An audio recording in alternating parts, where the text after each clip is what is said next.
Jaya Radha Madhava Punya Bihari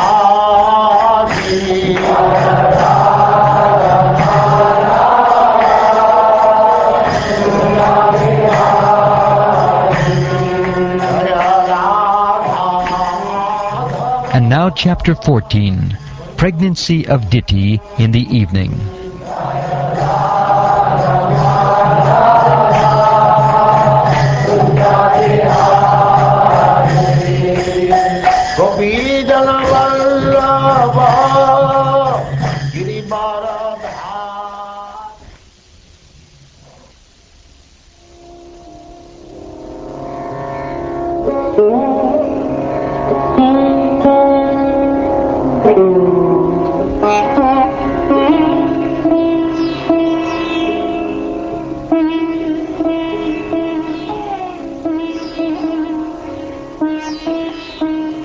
Shukdev Goswami said, after hearing from the great sage Maitreya about the Lord's incarnation as Varaha, Vidura, who had taken a vow, begged him with folded hands to please narrate further transcendental activities of the Lord, since he, Vidura, did not yet feel satisfied. Sri Vidura said, O chief amongst the great sages, I have heard by disciplic succession that Hiranyaksha, the original demon, was slain by the same form of sacrifices, the personality of Godhead or Lord Boar. What was the reason, O Brahmin, for the fight between the demon king and Lord Boar, while the Lord was lifting the earth as his pastime? My mind has become very inquisitive, and therefore I am not satisfied with hearing the narration of the Lord's appearance. Please therefore speak more and more to a devotee who is faithful. The great sage Maitreya said, O warrior, the inquiry made by you is just befitting a devotee, because it concerns the incarnation of the personality of Godhead. He is the source of liberation from the chain of birth and death for all those who are otherwise destined to die. By hearing these topics from the sage Narad, the son of King Uttanapad, Dhruva, was enlightened regarding the personality of Godhead, and he ascended to the abode of the Lord, placing his feet over the head of death. This history of the fight between the Lord as a boar and the demon Hiranyaksha was heard by me in a year, long ago, as it was described by the foremost of the demigods, Brahma, when he was questioned by the other demigods. Diti, daughter of Daksha, being afflicted with sex desire, begged her husband, Kashyapa, the son of Marichi, to have intercourse with her in the evening in order to beget a child. The sun was setting, and the sage was sitting in trance after offering oblations to the Supreme Personality of Godhead, Vishnu, whose tongue is the sacrificial fire. In that place, the beautiful Diti expressed her desire. O learned one, Cupid is taking his arrows and distressing me forcibly, as a mad elephant troubles a banana tree. Therefore, you should be kind towards me by showing me complete mercy. I desire to have sons, and I am much distressed by seeing the opulence of my co-wives. By performing this act, you will become happy. A woman is honored in the world by the benediction of her husband, and a husband like you will become famous by having children, because you are meant for the expansion of living entities. In days long ago, our father, the most opulent Daksha, who was affectionate to his daughters, asked each of us separately whom we would prefer to select as our husband. Our well-wishing father, Daksha, after knowing our intentions, handed over 13 of his daughters unto you, and since then we have all been faithful. O lotus-eyed one, kindly bless me by fulfilling my desire. When someone in distress approaches a great person, his pleas should never go in vain.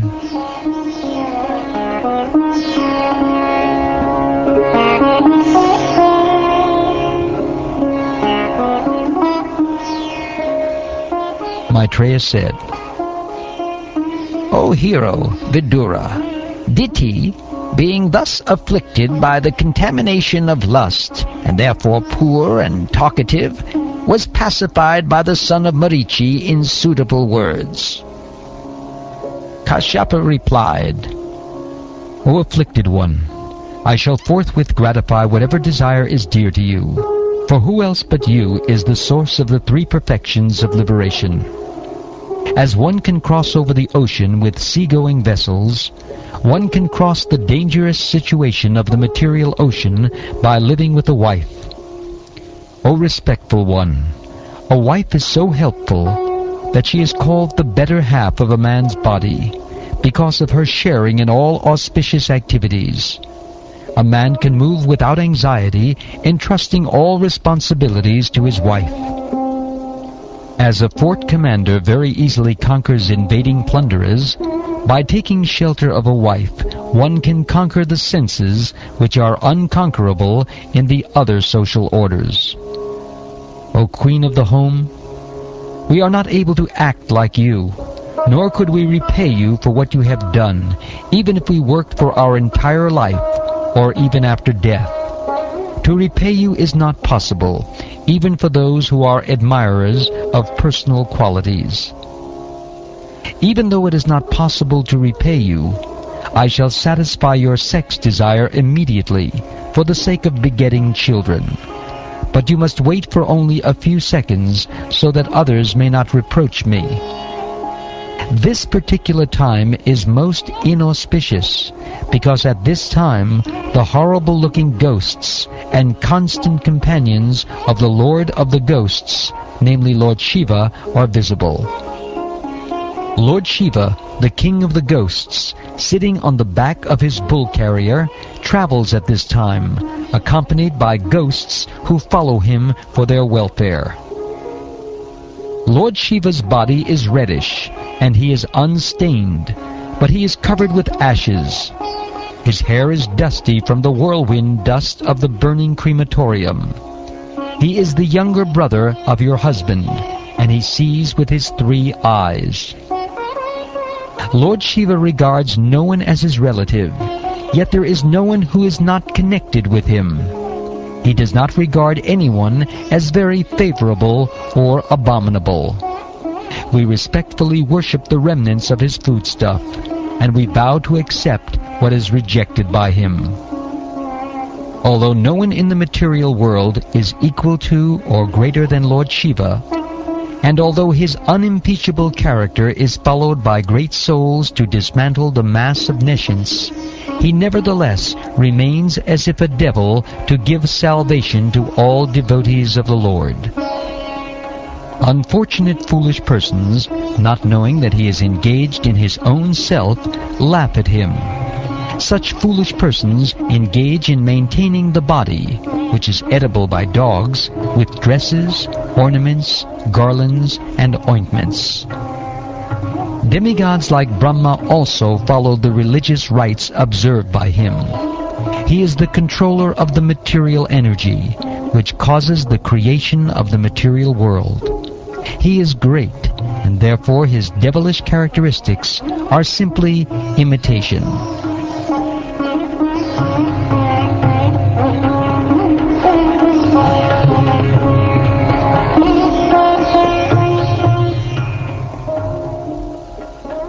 Maitreya said, Diti was thus informed by her husband, but she was pressed by Cupid for sexual satisfaction.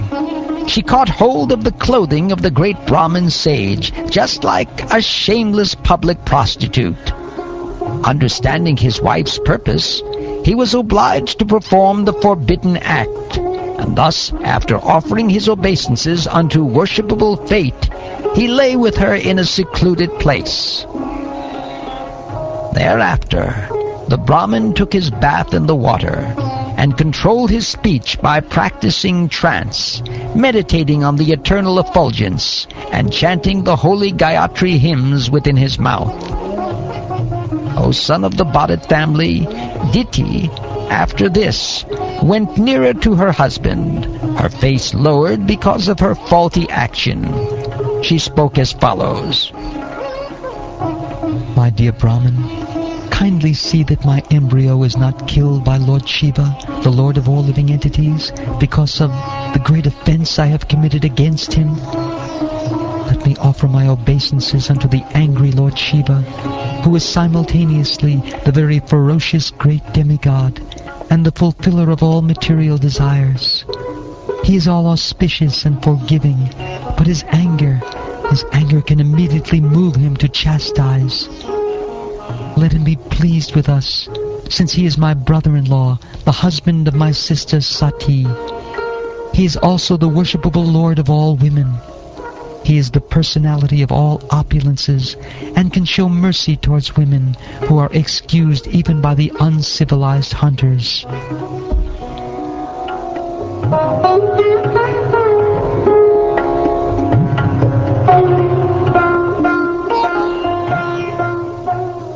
Maitreya said, The great sage Kashyapa thus addressed his wife, who was trembling because of fear that her husband was offended. She understood that he had been dissuaded from his daily duties of offering evening prayers, yet she desired the welfare of her children in the world. The learned Kashyapa said, Because of your minds being polluted, because of defilement of the particular time, because of your negligence of my directions, and because of your being apathetic to the demigods, everything was inauspicious. O haughty one, you will have 2 contemptuous sons born of your condemned womb. Unlucky woman, they will cause constant lamentation to all the 3 worlds. They will kill poor, faultless living entities, torture women, and enrage the great souls. At that time, the Lord of the universe, the Supreme Personality of Godhead, who is the well-wisher of all living entities, will descend and kill them, just as Indra smashes the mountains with his thunderbolts. Diti said, It is very good that my sons will be magnanimously killed by the arms of the Personality of Godhead with his Sudarshan weapon. O my husband, may they never be killed by the wrath of the Brahmin devotees. A person who is condemned by a Brahmin, or is always fearful to other living entities, is not favored either by those who are already in hell, or by those in the species in which he is born. The learned Kashyapa said, Because of your lamentation, penitence, and proper deliberation, and also because of your unflinching faith in the Supreme Personality of Godhead, and your adoration for Lord Shiva and me, one of the sons of your son, Hiranyakashipu, will be an approved devotee of the Lord, and his fame will be broadcast equally with that of the Personality of Godhead. In order to follow in his footsteps, saintly persons will try to emulate his character by practicing freedom from animosity, just as the purifying processes rectify gold of inferior quality. Everyone will be pleased with him, because the Personality of Godhead, the Supreme Controller of the universe, is always satisfied with a devotee who does not wish for anything beyond him. That topmost devotee of the Lord will have expanded intelligence and expanded influence, and will be the greatest of the great souls. Due to mature devotional service, he will certainly be situated in transcendental ecstasy, and will enter the spiritual sky after quitting this material world. He will be a virtuously qualified reservoir of all good qualities. He will be jolly and happy in others' happiness, distressed in others' distress, and will have no enemies. He will be a destroyer of the lamentation of all the universes, like the pleasant moon after the summer sun. Your grandson will be able to see, inside and outside, the Supreme Personality of Godhead, whose wife is the beautiful goddess of fortune. The Lord can assume the form desired by the devotee, and his face is always beautifully decorated with earrings.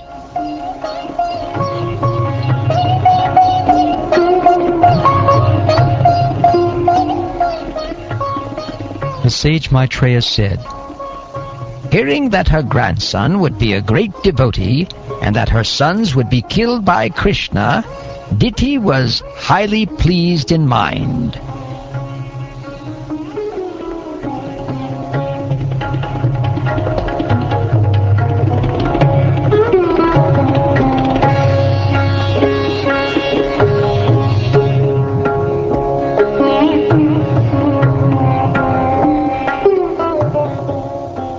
Thus ends the 14th chapter of the 3rd canto of the Srimad Bhagavatam, entitled Pregnancy of Diti in the Evening.